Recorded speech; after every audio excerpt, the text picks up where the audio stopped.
Alonzo Herran. How are you doing today? Good, thank you. So we're just gonna sit through and ask some questions. We're gonna go over his life, what he does now, what he used to do, and we're gonna get to learn a little bit more about him. So to start off, I just wanted to ask, where were you born and raised? I was born and raised in Newark, New Jersey. In Newark? Okay, Yes. cool. So here. And tell me a little bit about your parents. My parents wasn't married. They was dating at one time. My mother was 16 and my father was 17 when I was, when my mother got pregnant, and my mother came. Both of them came from a very poor side of the family, and my mother decided to go into the service after I was born, and then my father did as well. At that time, I stayed with my grandmother for a little while, and then my father came back from the army, and I stayed with my father while my mother continued. She did 20 years in the service. What branch of the military? Just army. Okay. Yeah. Are you guys close now? Yes, very close. I'm close to both of my parents. Do you have any siblings? Yeah, I have two sisters. One on my father's side who was married years later, and then my mother got married while she was in the service. So I have two younger sisters. I'm the oldest. Any children? I have a son. Yeah, he's 20 years old. Oh, wow. Yeah. Is he into this stuff as well? Nah, he's that generation. They lazy, so he still find his own way. But I'm pretty sure he'll come around. Okay. And how was it growing up in Newark? To me, my childhood was my best years actually. I came from we lived in the projects, and I met a lot of friends there, and I had good times. Times was different, and then when the projects closed down, like in the late '80s, I moved over to North Newark, close to by the Belleville area. So it gave me a chance to go from a black area to a mixed Latino Hispanic area, which was it was fun. It was actually, I think we had good times. Now it wasn't all about video games, and then it was more like outside manhunt, tag and wiffle football. So it just good times. Growing up, I really look back on my childhood, and I cherish my friends that I grew up with. Are you guys still close now? You keep in touch? Some of them passed. Some of them are successful in the entertainment business. Like some of them own clothing and doing music production. But most everybody pretty much is doing okay.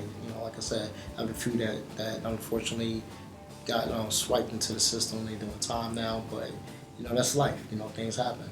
Where did you go to school? Elementary school, I went to Dayton Street. And then when we moved, I went to Abington Avenue. I got kicked out of public school for fighting. My father was a karate teacher, so he had a lot of students. So I dealt with a lot of issues like anger, and I took it out on other kids. So I wound up I started going to private school, and then I finished high school in Springfield, New Jersey. We moved up there. My father worked and saved up some money, and he bought his first house and wanted to get out of Newark. Did you notice a difference between going to school in Springfield and going to school here? Absolutely. Here, from coming from nothing, we looked at the richer kids that we wanted the big house. We wanted to, not be able to get the things we wanted. Versus the kids up there, they looked up to the kids down here. They wanted to be the street mentality. They want to come down here and buy drugs. So it was like pretty much, saying like when you don't have, you want, but when you do have, you don't know how to appreciate it. Definitely. So getting a taste of both worlds actually made me a little appreciative as I got into my teenage and adult years. And how about friends from Springfield? Do you have any that you still keep in contact with there? Yeah, absolutely. There's a couple guys that I do keep in contact with, and some moved out of state, some still around, pretty much successful. Some of those as well had died and passed along to drug abuse, and suicide rate is high up there as well. Yeah. What year did you graduate? 1996. And did you have an idea of what you wanted to do in high school? Did you figure this out later in life? Nah, I remember going to school with kids and people wanted to become a lawyer, doctor, and I used to be like, I never Was it for you? I never had a clue. I just didn't know where I wanted to go. I remember my father asking me that when I was 17, and he was like, "What is it that you want to do?" And, everybody else saying lawyer, they want to be a doctor, they want to do this and do that. And I told my father, said, all I know I wanted to be wealthy. And I said, I didn't know how I was going to be wealthy. I knew I wanted to get married at an early age, and I wanted to have a child at an early age, like my father had me. And the reason for that was because I wanted to be able to do physical things with my son. I wanted to be able to, travel with him. I didn't want to be old and pretty much, not able to enjoy the fruits of the labor, I should say. Absolutely. So that's what I know what to do, and then that's when I took off.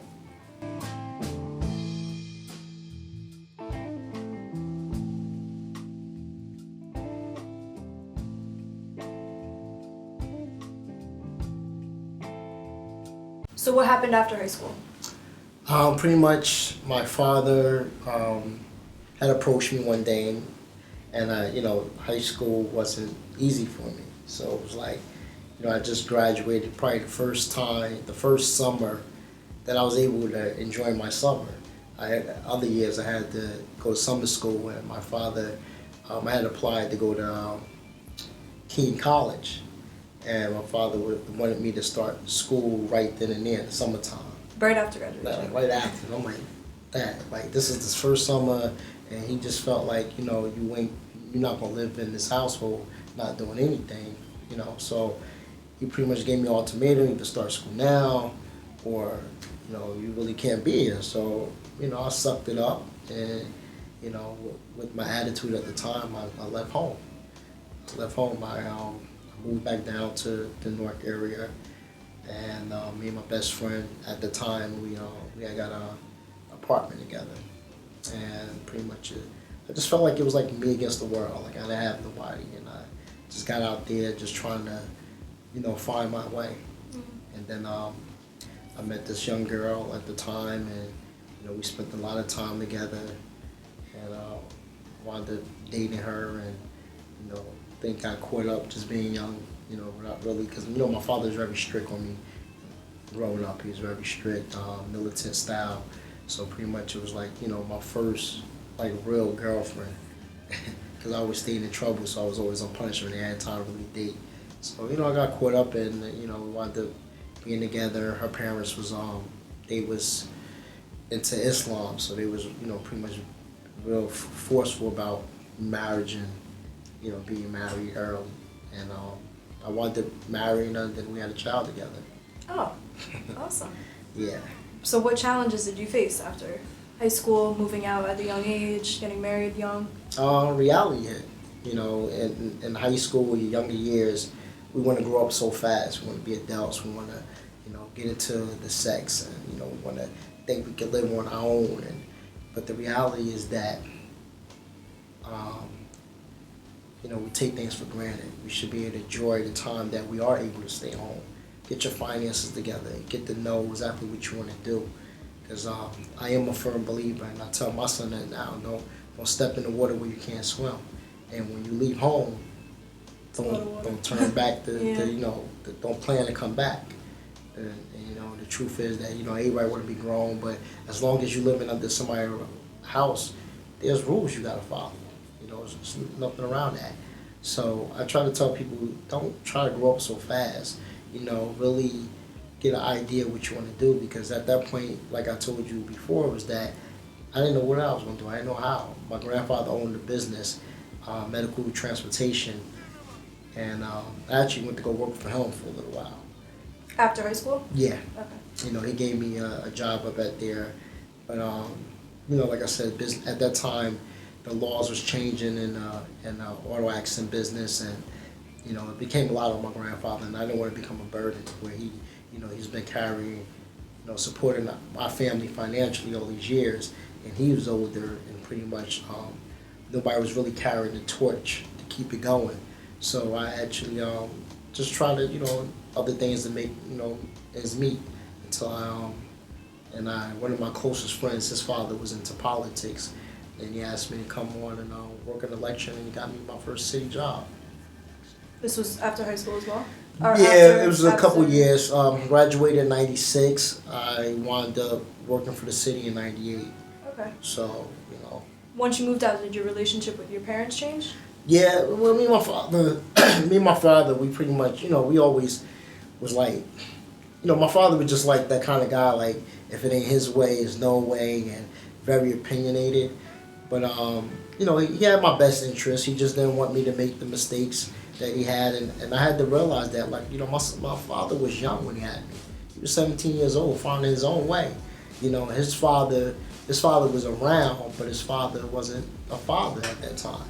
So, my mother was 16. My mother, she's one out of six or five, and and my mother was the only one that really stepped out the box to go to the service to make a career, because she didn't want to become a statistic, didn't want to be on welfare. So I commend my mother.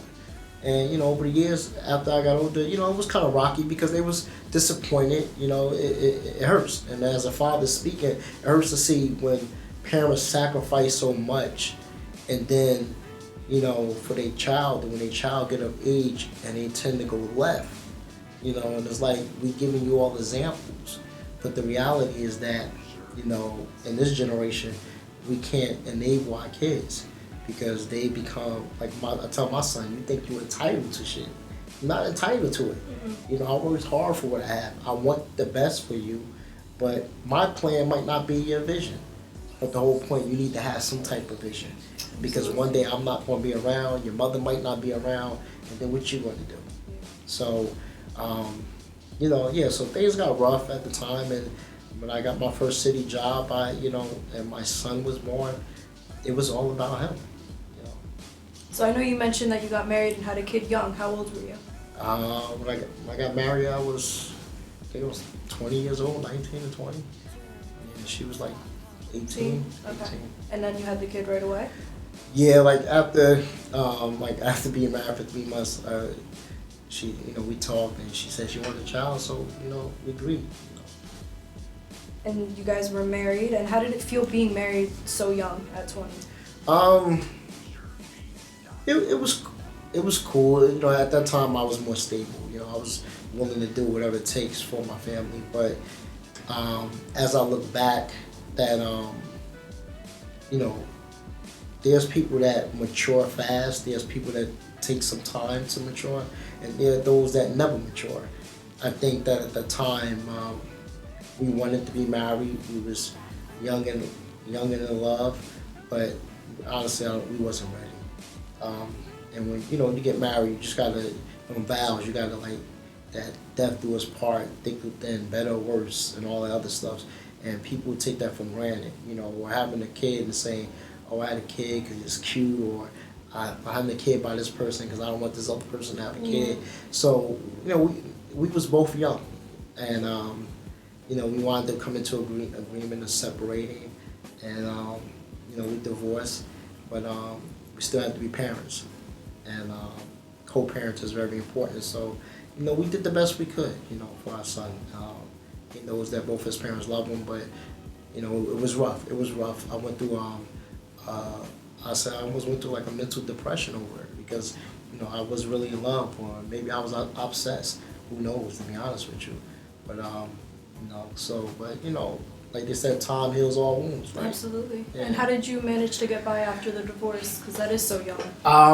At that point, I was forced. I had to go back. I had to go back home, And me and my father, like I said, it was a lot of things that I wasn't doing as a son, like reaching out to my father like I was supposed to, and I understand now, because I see my son where he stays away from me. He don't want to call because he's not doing the right thing.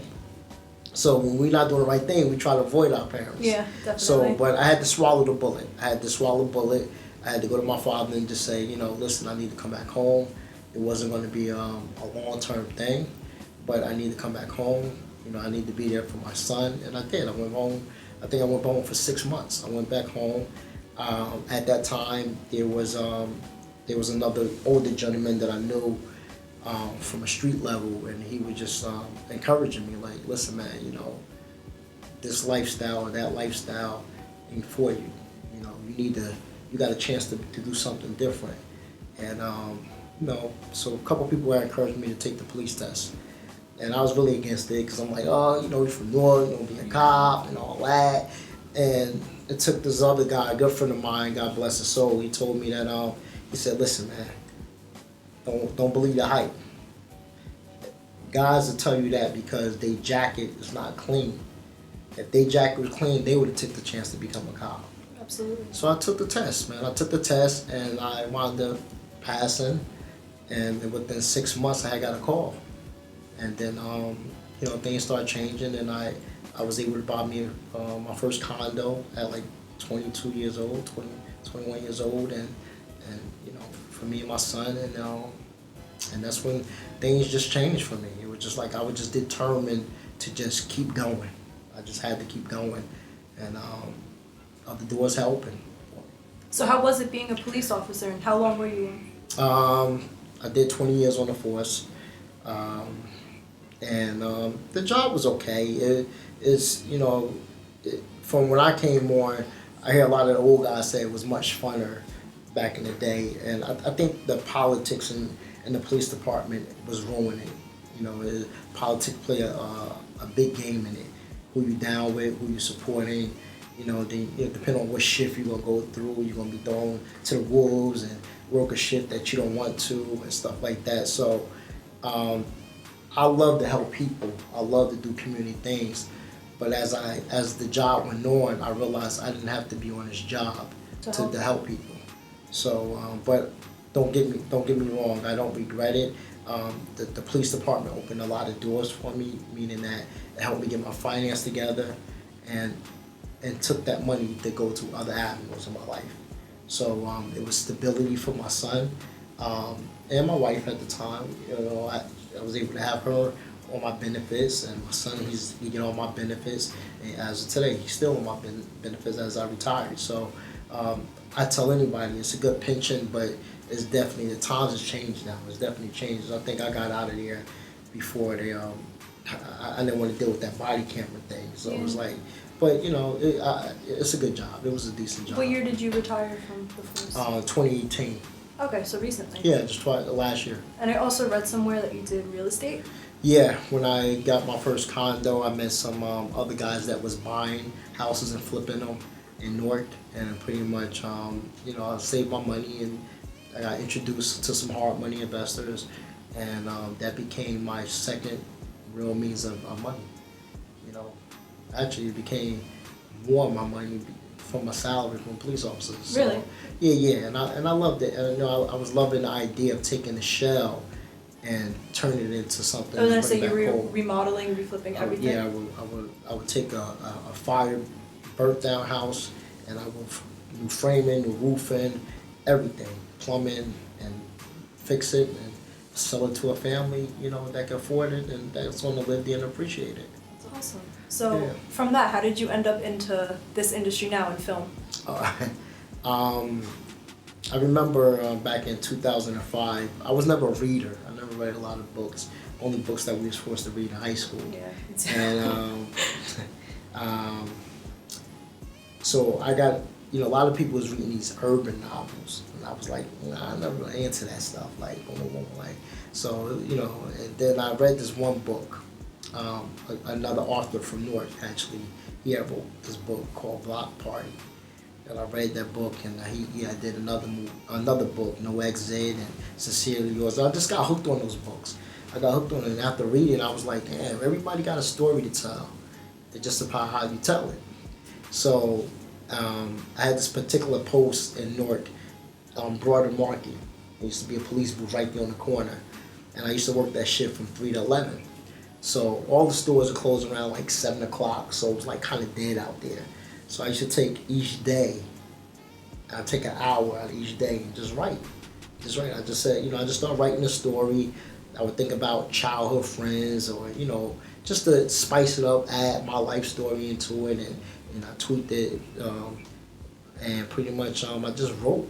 And then I realized one notebook went to 2, and 2 went to 4, and then 8. And I got about like 12 notebooks, and I went to someone and I asked them, can they help me put it into a book form? and pretty much they had took my notebooks and they was like, yeah, they helped me. I paid them, and then like 2 months later, my books just disappeared. They said they misplaced my books, and I was like really upset. Yeah. And I let it go. I let it go. I was like, you know what? It wasn't meant to be. And about 2 years later, I had a dream that said, rewrite that book, but this time you're gonna write it better. And I did. I actually took my time, and I was at the same post, because I was there at the post for like 4 years. I did the same, I wrote the same amount of notebooks actually, and I wrote it better. And then I met this, well, I knew her, but I knew she had wrote a couple of books, this girl from Union, and we was in Miami together. We was down there partying and having fun, and on the day we was in the airport when we go back, I asked her, I said, listen, I know you wrote a few books, I'm willing to pay you. And she said, I'm gonna help you. She said, I'm gonna charge you, but I'm not gonna take your money up front. And she actually helped me get my book out in like 2 months after that. That's And it was called, my first book was called Living with No Regrets. And then the book was doing, it was getting some recognition out here. People was reading like, good story, good story. I had a couple guys that was doing the film thing, and then I met this guy named Jamal Hall, and pretty much was, he shot a movie before, he showed me some of his work. And, it made me feel comfortable, and we talked about numbers and, trying to do this and really, pop it off, because it was accomplishment. It was more like, I did the book, let's do a movie. I was trying to accomplish all this stuff in my life. And we got together, we shot it, and we got through it. And the movie was doing well. Got some star people in there, and then I just started liking to do it. And then I did that one, we went to the next movie, King of Newark, and then went into another movie, Fearless One, and just trying to keep it going. So I developed and learned that I have a passion for this thing. So the first film you did was based off the first book?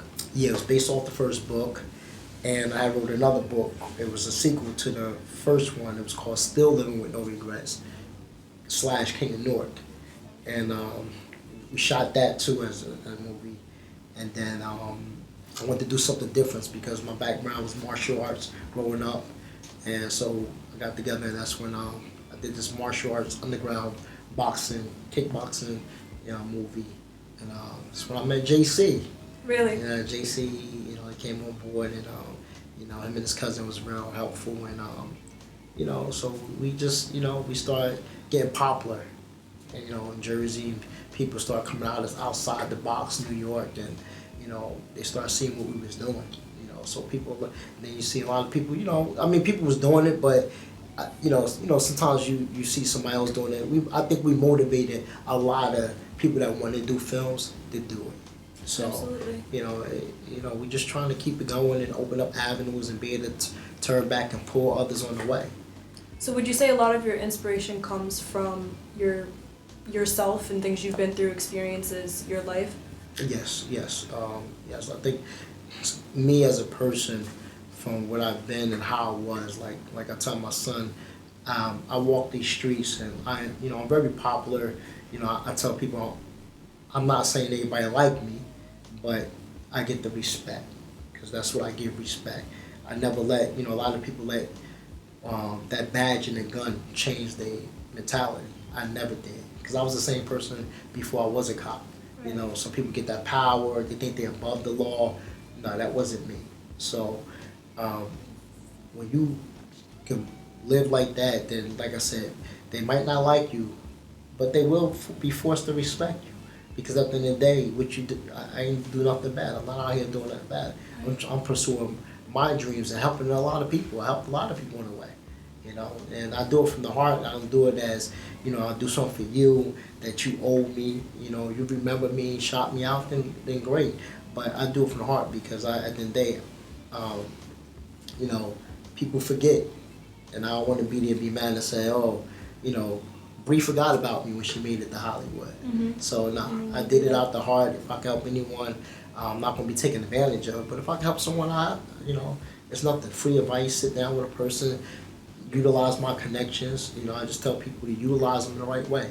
Don't waste people's time. Because that's the one thing I don't want anybody to waste my time. Can't get time back. Exactly. I can't get time back, and it could go somewhere else. But I do like to see other people step up and carry the torch and, and keep it going, because that's what it's about. This is Single Roots Production.